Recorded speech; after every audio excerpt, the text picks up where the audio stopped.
नमस्कार। यूपी की high profile Lok Sabha seat में से एक है गाजीपुर, जहां से पिछली बार मोदी लहर में भी तब के केंद्रीय मंत्री मनोज सिन्हा चुनाव हार गए थे और उन्हें चुनाव हराया था मुख्तार अंसारी के बड़े भाई अफजाल अंसारी ने।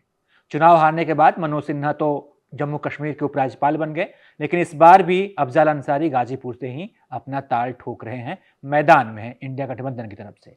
लेकिन भाजपा ने अभी तक अपने पत्ते नहीं खोले हैं, वहां से कौन उम्मीदवार होगा अफजाल अंसारी के खिलाफ।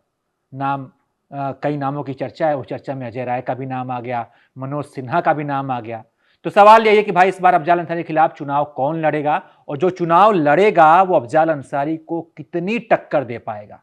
इसी पर चर्चा के लिए आज हमारे साथ वरिष्ठ पत्रकार मनोज मुकुल जी हैं। सर, आपका बहुत बहुत स्वागत है।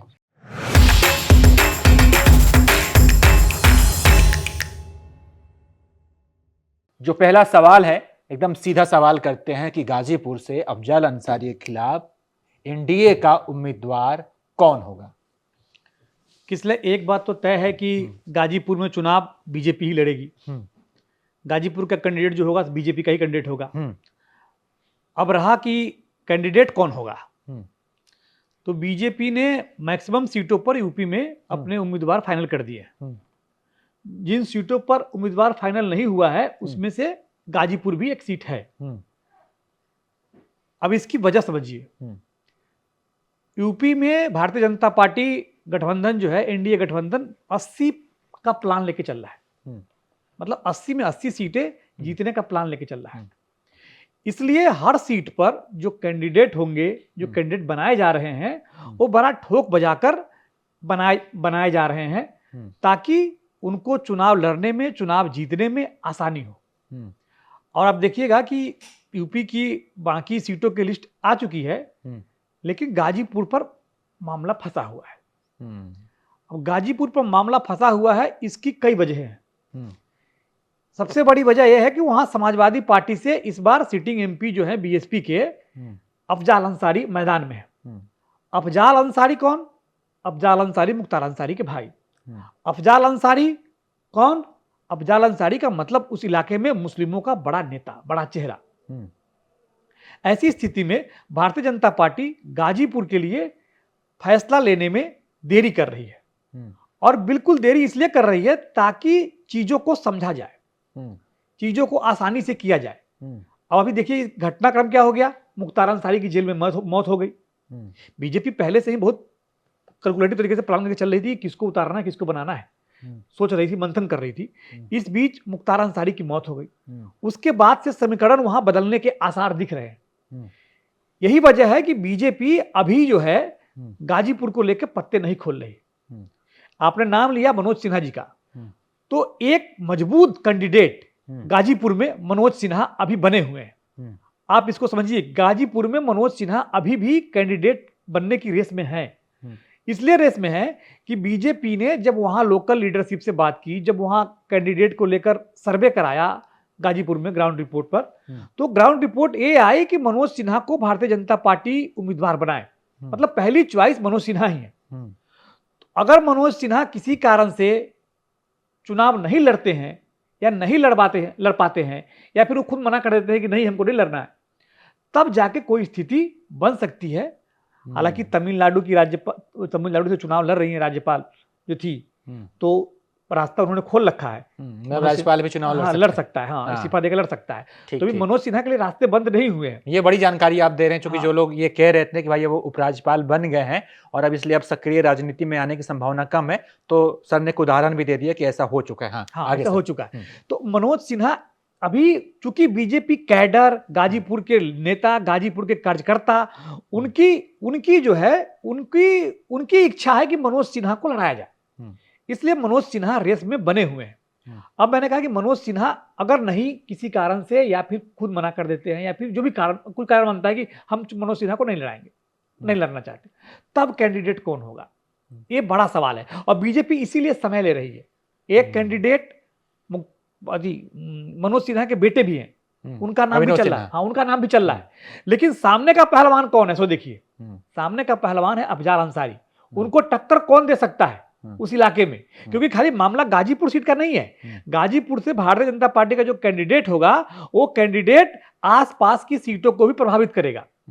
बलिया से लेके बनारस तक, मऊ से लेके जौनपुर तक, चंदौली तक, मतलब आसपास की सीटों को प्रभावित करेगा। इसलिए गाजीपुर पर फैसला अभी बड़ा सोच समझ के लेने की कोशिश कर रही है बीजेपी। गाजीपुर में अभी वोटिंग में समय भी है। हाँ, अभी लास्ट फेज में है, अभी है। तो मुझे लगता है कि अभी भाजपा कुछ दिनों का और समय ले सकती है। अच्छा, एक जो बड़ा दिलचस्प आया नाम, अजय राय का नाम आया। हाँ। अजय राय जो यूपी कांग्रेस की कमान उनके हाथ में है। हालांकि वो भाजपा में इससे पहले रह चुके हैं, वो कह भी चुके हैं कि भारतीय जनता पार्टी मेरी माँ है। उसके बाद वो कांग्रेस में चले गए तो सवाल भी उठे, और अफजाल अंसारी, मुख्तार अंसारी परिवार से इनकी दुश्मनी भी है। तो ऐसे में उनका भी नाम उछल गया, अजय राय का।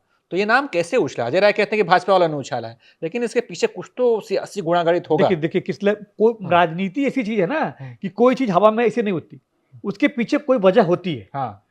बिना किसी इक्वेशन के, बिना किसी चर्चा के, बिना किसी आग के धुआं नहीं उठता है। अजय राय प्रदेश कांग्रेस के अध्यक्ष की हैसियत से जब पाबड़ में आए तो पिछले दिनों चर्चा हुई जब कि वो खुद चुनाव लड़ना चाहते हैं तो उनकी पसंद की सीट कौन है। तो गाजीपुर बलिया उनकी चॉइस थी कि हम उस तरफ से चुनाव लड़े, क्योंकि बनारस उनकी फर्स्ट चॉइस नहीं थी। क्योंकि बनारस में उनके सामने पहलवान कौन है, कैंडिडेट कौन है? नरेंद्र मोदी, प्रधानमंत्री हैं। तो उनके सामने चुनाव लड़के जीत जाएंगे इस स्थिति में ये आसान नहीं है, समझ रहे? तो अजय राय जो है चुनाव लड़ना चाह रहे थे उस तरफ से, बलिया गाजीपुर से। लेकिन ये जो घटनाक्रम हुआ अभी मुख्तार अंसारी की मौत के बाद, जिस तरीके से पोलराइजेशन की बात शुरू हो गई, जिस तरीके से मुस्लिम वोटर यूनाइट हो गए, ओवैसी, अखिलेश यादव वहां दौड़ा करके आए, उसके बाद अजय राय का नाम अचानक से चर्चा में आया है कि वो भारतीय जनता पार्टी में शामिल हो सकते हैं। हालांकि आज उन्होंने इस खबर के सोशल मीडिया पर जब से खबर आई उसके बाद फिर उन्होंने बयान जारी किया कि मैं मरते दम तक कांग्रेस में रहूंगा और कांग्रेस का झंडा उठाऊंगा, इस तरह की बातें की उन्होंने। लेकिन चर्चा तो हुई, सोशल मीडिया पर बात तो आई। तो बात आई क्यों? देखिए, अजय राय इलाके के बाहुबली नेता है, पकड़ है उनकी, जाति से भूमिहार है, और जो सामने कैंडिडेट है गाजीपुर में, वो उस कैंडिडेट से आपने कहा कि उनकी पुरानी अदावत रही है। अब चूंकि राजनीति में अभी साथ हैं, गठबंधन का हिस्सा है वो लोग, तो अभी वो सब बातें नहीं हो रही है, अभी सब कुल लग रहा है, कुल बातें हो रही है। लेकिन मन में कहीं ना कहीं खटास होगी भाई हमारे। लेकिन जो नेता होता है ना, उसका टारगेट क्या होता है? उसका टारगेट होता है MP, MLA, सांसद, मंत्री बनना। अजय राय 2 टर्म विधानसभा का चुनाव हार गए, हारे नहीं, अपनी कंस्टिट्यूएंसी से वो तीसरे नंबर पर रहे। और इस 2024 के चुनाव में अगर वो प्रधानमंत्री के खिलाफ चुनाव लड़के हार जाते हैं, जो कि हारना लगभग तय ही मानिए आप, ऐसी स्थिति में क्या करेगा? चॉइस क्या होगी आपकी? क्या करना चाहेंगे आप?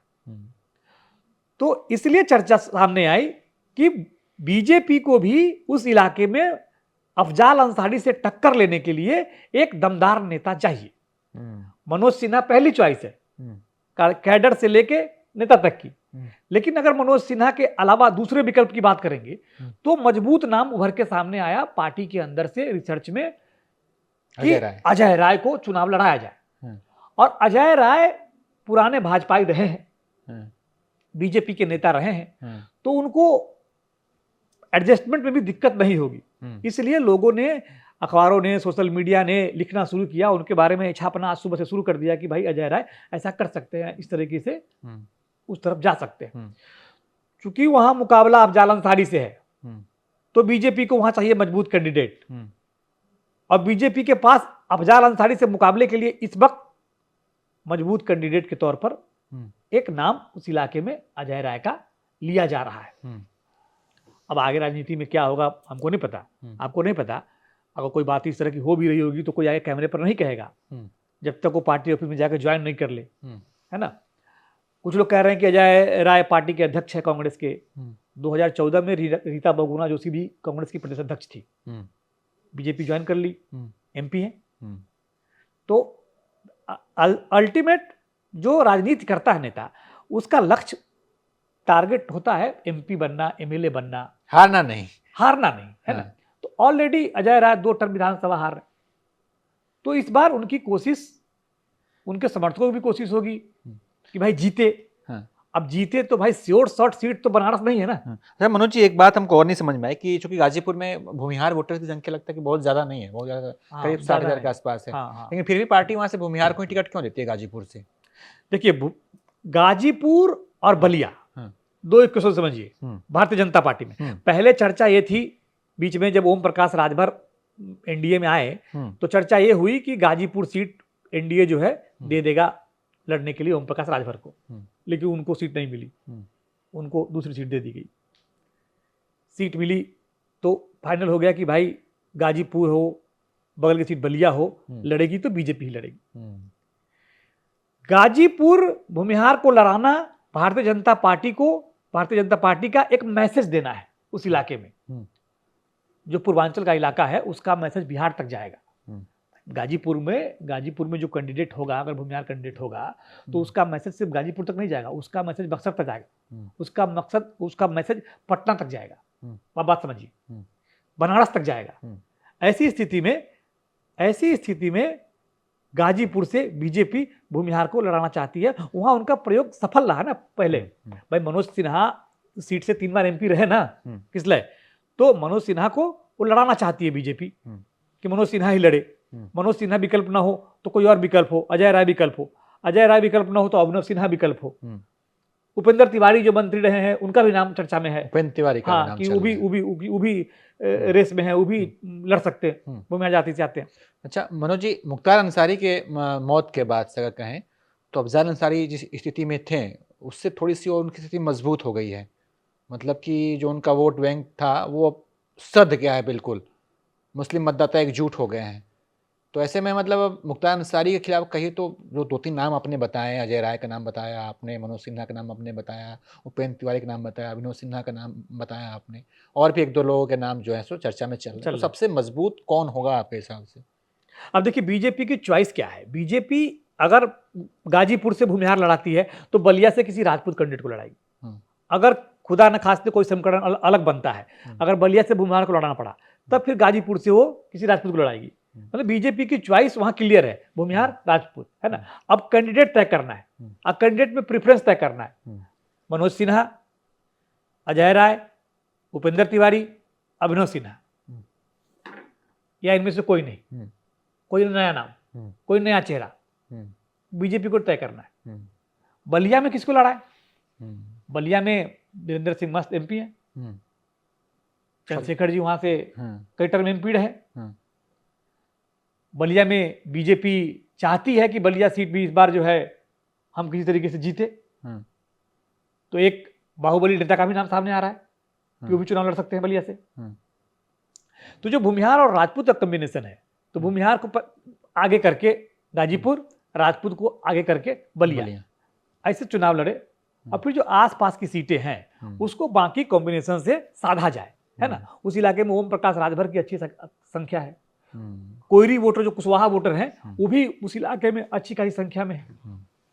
तो बीजेपी का क्वेश्चन क्या है? बीजेपी का क्वेश्चन देखिए, अफजाल अंसारी का गाजीपुर में क्वेश्चन देखेंगे तो जो मुसलमान है, जो यादव है और अगर दलित, ये तीनों एकजुट हो जाते हैं तो 50% से अधिक हो जाते हैं। तो 50% से अधिक मतलब 51% उनको पिछली बार वोट आया था। मनोज सिन्हा को जब हराए थे तो 51% वोट आया था। मतलब अफजाल अंसारी एक तरफ, अब बाकी सारे कैंडिडेट एक तरफ, तब भी उनका वोट अफजाल अंसारी ज़्यादा था। तो ऐसा इसलिए हुआ क्योंकि वहां पिछली बार सपा और बसपा का एसपी बीएसपी का गठबंधन था, तो वोट ट्रांसफर हुआ, समझ रहे। लेकिन इस बार जो है, अब इस बार बीएसपी क्या करती है इस पर भी डिपेंड करेगा कि बीएसपी वहां से किसको लड़ाती है, किसको नहीं लड़ाती है। क्योंकि सांसद तो बीएसपी का ही है। हाँ, सांसद बीएसपी का है, लेकिन कैंडिडेट उनको जो है समाजवादी पार्टी ने घोषित कर रखा है। जहां तक आपने पूछा कि मुख्तार अंसारी की मौत के बाद क्या समीकरण बदला है, तो अभी आज ही एबीपी न्यूज सी वोटर का सर्वे आया है, ताजा वीकली सर्वे ट्रैकर आया है, तो उसमें समाजवादी पार्टी के वोट बैंक पे 4% का जंप है। 4% का जंप है। अब 4% का जंप, आप समझिए मार्जिन ऑफ एरर जो है 3 से 5% का होता है, और 4% वोट का जंप होने का मतलब ये है कि ग्राफ जो है ना उस इलाके में बढ़ रहा होगा समाजवादी पार्टी का मुख्तार की मौत। तो कहाँ से बढ़ रहा होगा? तो मुस्लिम वोटर जो है ना यूनाइट हो रहा होगा। अभी तक बात थी कि मुस्लिम वोटर जो है ना समाजवादी पार्टी में, बीएसपी में और एमआईएम में बढ़ता हुआ दिख रहा है, लेकिन मुख्तार की मौत के बाद पूर्वांचल इलाके में मुसलमान जो है ना समाजवादी पार्टी के पक्ष में पोलराइज हो सकते हैं। तो बीजेपी को भी ध्यान रखना होगा कि अगर समाजवादी पार्टी के पक्ष में मुसलमान वोट पोलराइज हो रहा है, यादव वोट साथ जा रहा है, दलित मान लो टूटेगा, तो उस हिसाब से बीजेपी को अपनी स्ट्रेटजी बनानी पड़ेगी। तो बीजेपी उसी हिसाब से कैंडिडेट तय करेगी, ठीक है, किसको लड़ाना है तय करेगी, और फिर बाकी सारी तस्वीरें तय करेगी। तो ये है गाजीपुर लोकसभा सीट का समीकरण कि भाई यहाँ से मनोज सिन्हा भी चुनाव लड़ सकते हैं, भले ही वो उपराज्यपाल हों, लेकिन भाजपा चूंकि चौंकाने वाले फैसले लेने जानी जाती है, तो हो सकता है कि मनोज सिन्हा को वहाँ से उम्मीदवार बना दें। इसमें अजय राय का भी नाम आ रहा है। अजय राय भी कांग्रेस के अभी प्रदेश अध्यक्ष हैं, लेकिन रीता बहुगुणा जोशी का सर ने उदाहरण दिया कि भाई वो भी थी लेकिन भाजपा में आके चुनाव लड़ी और एमपी भी बन गई। तो अजय राय भी बहुत ज़्यादा ये मुश्किल काम नहीं है भाजपा लेके अजय राय को लेके आएँ और चुनाव लड़वाएं।